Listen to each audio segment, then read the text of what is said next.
तुम अमीरों को देखो, ये बात इन्हें अच्छे से पता है कि अगर ये समाज के चक्कर में पड़ेंगे तो ये ज़िंदगी भर इन्हें भूखे मरने की नौबत आ जाएगी। और इस ट्रैप में फंसता कौन है? गरीब और मिडिल क्लास लोग। क्योंकि समाज और समाज के चार लोग ज़िंदगी में कुछ तो कुछ कर नहीं पाए, और इनकी थिंकिंग भी यही होती है कि अगर हम नहीं कर पाए तो अगला कैसे कर लेगा।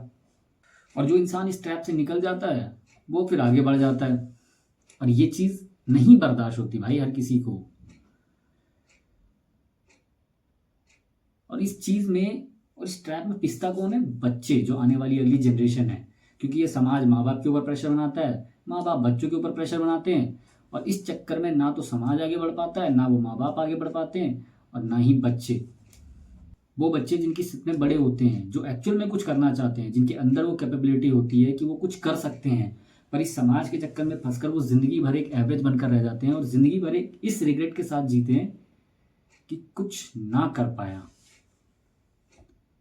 पर जिनके माँ बाप समझदार होते हैं, जिन्हें पता है कि समाज और समाज के चार लोग ये वो चूती हैं जो ज़िंदगी में खुद तो कुछ नहीं कर पाए और चाहते हैं कि सामने वाला भी कुछ ना करे। अब ऐसे पेरेंट्स जो समझदार होते हैं वो या तो इन्हें पलट कर जवाब देते हैं, या फिर इग्नोर मारते हैं कि अब इन चूतियों की भी सुनेंगे क्या। जो दिमाग में बस यही रखो भाई कि समाज हमेशा नहीं रहेगा। ये समाज तुम्हारे घर में आकर तुम्हारी रोटी सब्जी पूरी नहीं करेगा, या तुम्हारी मुसीबत में तुम्हारे साथ खड़ा नहीं होगा। ये बस आएगा तुम्हारी मैयत पर। ये पूरी बहुत ठंडी है, सब्जी में नमक कम है, हलवा होता तो थोड़ा और मज़ा आ जाता। बस समाज का एक्चुअल काम है बस बकचोदी करना भाई। एक ऐसे ऐसे इंसानों को ढूंढना जो कमज़ोर हैं, फिजिकली, मेंटली, फाइनेंशियली, जैसे भी, और उन्हें ढूंढ कर उनके ऊपर इतना प्रेशर बनाना कि वो ज़िंदगी में कुछ ना कर पाए।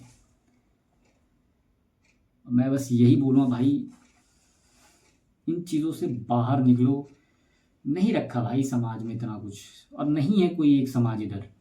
अगर सबका एक समाज होता तो ये समझ में आता, पर सब अपने अपने में बटे हुए हैं। तुम किस किस को सफाई दोगे? मेरा मानना बस यही है कि भाई तुम अपने घर पे ध्यान दो, दूसरा क्या कर रहा है उस पर ध्यान मत दो।